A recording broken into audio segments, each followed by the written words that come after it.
Friends, welcome to the Java tutorial. Last video में हमने देखा था how to install JDK and VS code on to your system. फिर हमने जावा का एनवायरनमेंट सेट किया था और एनवायरनमेंट सेट करने के बाद हमने उसका वर्जन भी चेक किया था। आज हम हमारे जावा का पहला प्रोग्राम लिखने जा रहे हैं, तो उसके लिए आपको ओपन करना है वीएस कोड और इसके आगे हम जितने भी जावा के प्रोग्राम करेंगे उसे एक फोल्डर के अंदर हम सेव करने वाले हैं। तो आपको करना है वीएस कोड को ओपन और फिर यहाँ पे जो एक्सप्लोरर ऑप्शन है वहाँ पे जाने के बाद आपको ऑप्शन मिलेगा ओपन फोल्डर, उसे क्लिक कीजिए। फिर आपके किसी भी फोल्डर के अंदर, जैसे कि मैं डेस्कटॉप पे एक नया फोल्डर बनाने वाला हूँ और उस फोल्डर को मैंने नाम दे दिया जावा ट्यूटोरियल। आप कुछ भी नाम दे सकते हैं, लेकिन समझने के लिए मैंने जावा ट्यूटोरियल नाम दे दिया। क्रिएट करने के बाद मैंने उसी फोल्डर को ओपन कर दिया। तो यहाँ पे लेफ्ट हैंड साइड में आप देख सकते हो कि आपका फोल्डर ओपन है वीएस कोड के अंदर। अब इसी फोल्डर के अंदर मैं सारे जावा के फाइल सेव कर दूंगा। फिर आपको इस फोल्डर के अंदर एक नई फाइल क्रिएट करनी है और उस फाइल के अंदर हमें जावा का कोड लिखना है।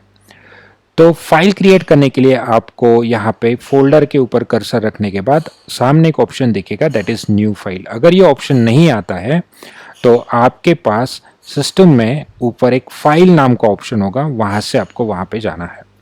तो मैं यहाँ पे क्लिक करता हूँ न्यू फाइल के आइकन पे, तो आपको एक ऑप्शन मिलेगा to create a new file with certain name. तो इस फाइल को मुझे कुछ नाम देना है, तो मैं पहला ही प्रोग्राम है इसलिए इस फाइल को नाम दे रहा हूँ फर्स्ट डॉट जावा। तो ये एक्सटेंशन बहुत इंपॉर्टेंट है क्योंकि बिना इस एक्सटेंशन के कंपाइलर समझ नहीं पाएगा कि किस टाइप की फाइल है। तो हम जावा का कोड लिख रहे हैं तो एक्सटेंशन डॉट जावा होना चाहिए, अगर पाइथन का लिख रहे हो तो डॉट पीवाई होना चाहिए।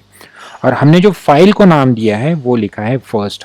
जरूरी नहीं है कि इसका नाम कैपिटल लेटर से ही स्टार्ट होगा, लेकिन जनरल प्रैक्टिस है आप किसी भी फाइल का नाम कैपिटल लेटर से स्टार्ट करिए।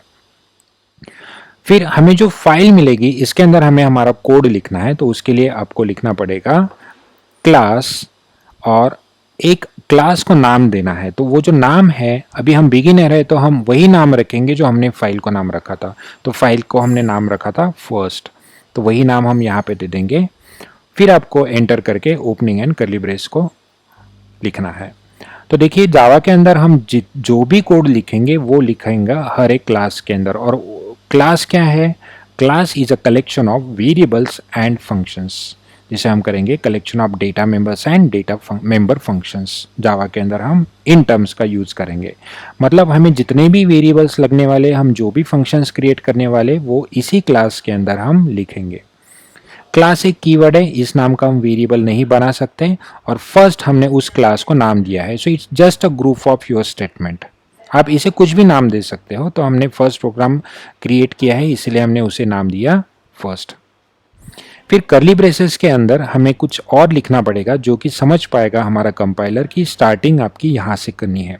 तो आपको लिखना पड़ेगा पब्लिक स्टैटिक वॉइड मेन, हर एक के बीच में स्पेस है, फिर मेन के बाद 2 राउंड ब्रैकेट्स, फिर एंटर करके हम कर्ली ब्रेस ओपन कर देंगे।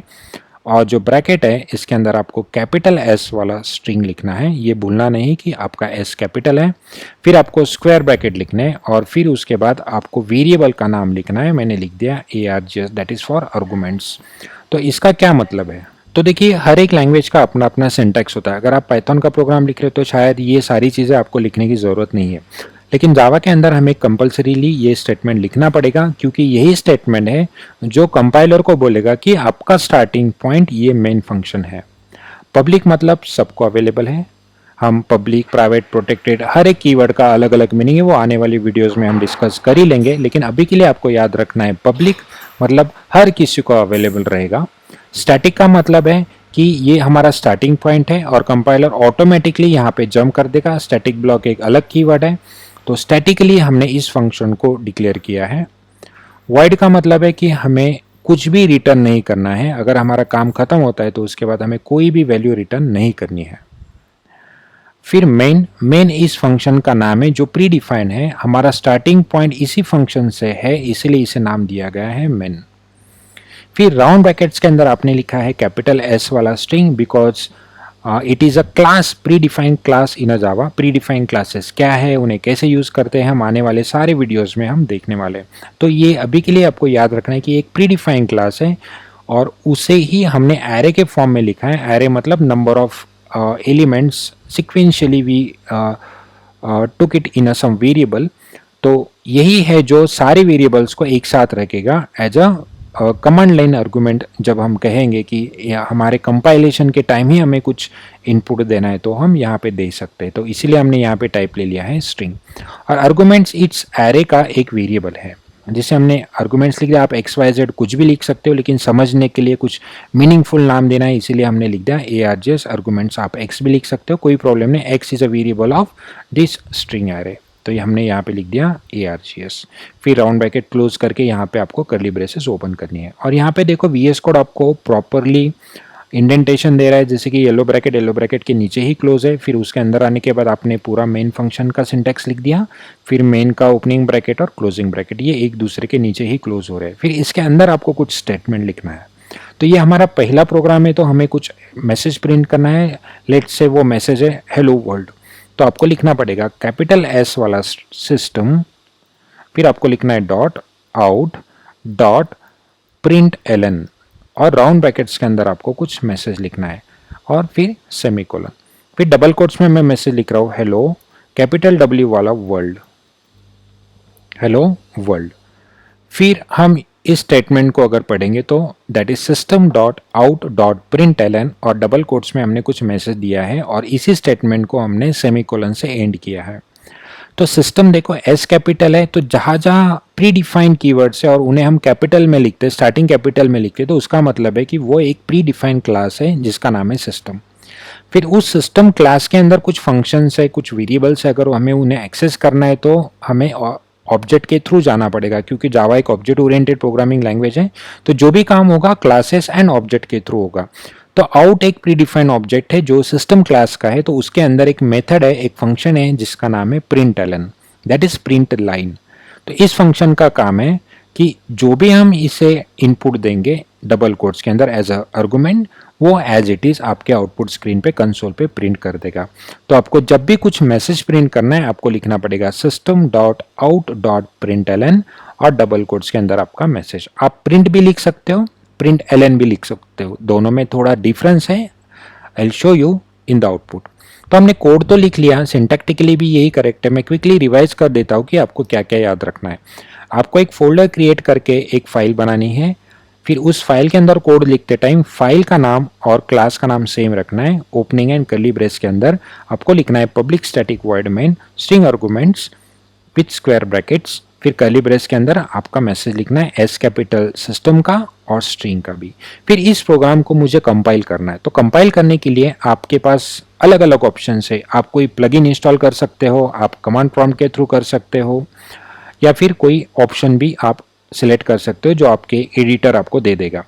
लेकिन मुझे वो नहीं करना है, मुझे सब मैन्युअली करना है। तो हमने कंपाइलर तो इंस्टॉल किया था JDK के साथ, तो उसे चेक करना है कि वो VS कोड में अवेलेबल है या नहीं है। तो हम क्या करेंगे, यहाँ पे ऊपर जाके आपको ऑप्शन मिलेगा टर्मिनल। तो आप टर्मिनल में जाइए, या फिर बॉटम में यहाँ पे इसे पकड़ के अगर आप ऊपर लेके आओगे तो आपको मिलेगा टर्मिनल। अगर ये नहीं आता है तो ऊपर आपके कंप्यूटर के अंदर ऑप्शन होगा टर्मिनल, वहां से जाके न्यू टर्मिनल आपको ओपन करना है। फिर टर्मिनल ओपन करने के बाद आप जिस फोल्डर में हो, अभी हम जावा ट्यूटोरियल नाम के फोल्डर में, उसी फोल्डर के लिए आपका टर्मिनल ओपन हो चुका है। फिर हमें चेक करना है कि इस फोल्डर में जावा अवेलेबल है या नहीं है। तो आप लिखोगे Java space hyphen hyphen version और एंटर कर दोगे। तो हमारे सिस्टम में 17th वर्जन JDK का इंस्टॉल है, तो यहाँ पे वो वर्जन दिखाएगा। आपके सिस्टम में शायद लेटेस्ट वर्जन हो तो वो वर्जन यहाँ पे आना चाहिए। इसका मतलब है JDK इस फोल्डर तक अवेलेबल है। फिर हमें देखना है कि जावा कंपाइलर अवेलेबल है या नहीं है। तो आप टाइप करोगे जावा C space hyphen hyphen version और एंटर कर दोगे, तो आपको आपके कंपाइलर का भी वर्जन यहाँ पे मिल जाएगा। इसका मतलब है कि इस फोल्डर के अंदर, इस एडिटर के अंदर, VS कोड के अंदर हमारा जावा का JDK वर्जन अवेलेबल है। फिर आपको स्क्रीन को क्लियर करना है और यहाँ पे प्रोग्राम को रन करना है। तो रन करने के लिए हमें पहले हमारे प्रोग्राम को कंपाइल करना पड़ेगा। तो आपको लिखना है जावा C ये एक कंपाइलर की कमांड है, Java compiler that is Java C space, और आपको पूरे फाइल को कंपाइल करना है, मतलब इस फाइल को। तो फाइल का नाम है फर्स्ट डॉट जावा। आपको स्पेलिंग का भी ख्याल रखना है क्योंकि ये केस सेंसिटिव लैंग्वेज है, तो आपको लिखना है first capital F capital first dot जावा। और अगर आपके कोड में कोई एरर होगा तो यहाँ पे एरर दिखाई देगा, अगर कोई एरर नहीं तो सेम लाइन रिपीट हो जाएगी। तो मान लो अगर मैं कोई एरर कर दूं, जैसे मैं ये सेमीकोलन भूल जाऊं और फिर कंपाइल करूं, तो मुझे लिखना है जावा सी फर्स्ट डॉट जावा, और फिर मैं एंटर कर दूं तो देखो यहाँ पे कुछ अलग लाइन आ गई। तो फर्स्ट डॉट जावा के अंदर लाइन नंबर 5 पे, मतलब यहाँ पे एरर है दैट इज सेमीकोलन एक्सपेक्टेड, और नीचे के लाइन पे दिखाया गया है कि यहाँ कुछ सेमीकोलन एक्सपेक्टेड है। मतलब अगर आप एरर पढ़ना सीख लोगे तो ऑटोमेटिकली आपके एरर्स कम होने शुरू हो जाएंगे।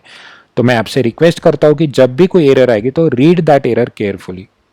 तो लाइन नंबर 5 पे एंड में हम लोगों को सेमीकोलन देना है, और जब भी आप कोड में कोई भी चेंज करोगे उस कोड को सेव करना है कंट्रोल एस करके, और यहाँ पे आपको वापस से कंपाइल करना है that is Java C first dot Java. फिर अगर कोई भी एरर नहीं है तो आपको सेम लाइन रिपीट हो जाएगी।